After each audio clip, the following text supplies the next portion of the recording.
Era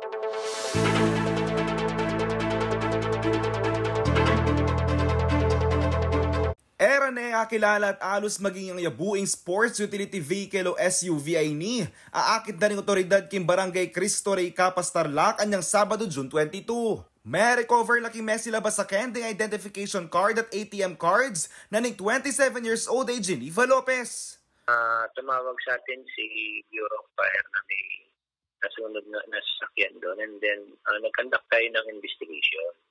Nung pag-conduct natin ng investigation, sir, meron tayong nakita na pouch na, and then pagbukas natin, meron siyang ATM card doon na hindi pa siya gasinong sunod, no? At may picture din na 1 by 1. Ngayon, nung nakita natin doon sa ATM card, nakapangalan doon ay Geneva Lopez, no? A. Lopez na tubong Malabanya sa Angeles City at meging pambato na rin Santo Tomas, king mutya ng Pilipinas Pampanga 2023 ang beauty contestant, ang may babalitang mawawala kayang Israeli boyfriend ay Yitzhak Cohen na niyan June 21. Sinabi da kanuren niya magbiyahe laking Capas dapat kaya rin nanita, era na contact. Agpaking chief na rin Capas Municipal Police Station na Police Lieutenant Colonel Librado Manarang Jr. napiban niyang Lopez si Messi laba SUV nung nuko nila may yakit ding mapila ng gamit.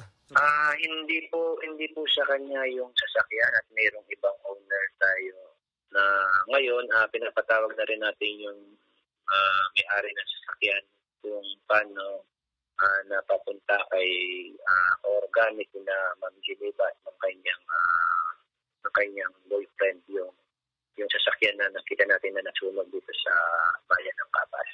Aparte ka rin may yakit na personal belongings, alala pa naman kanong idea rin polis nung nokan na rin panintunan, ding adwang katao.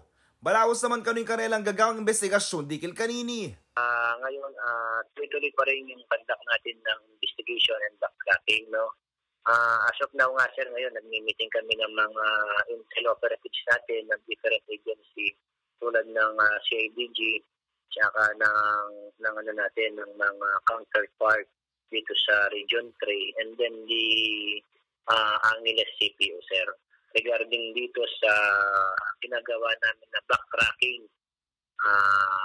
paano napapunta yung sasakyan dito sa area ng Capas at ano yung naging dahilan or motive bakit sinunog itong sasakyan na to. Samantala, may ipag-coordinate na ako ni Pampanga Governor Dennis Pineda king Police Regional Office 3, ban kanitang bitutukan niya yung pamaninton kay mawala tamong kabalen at inkayang boyfriend.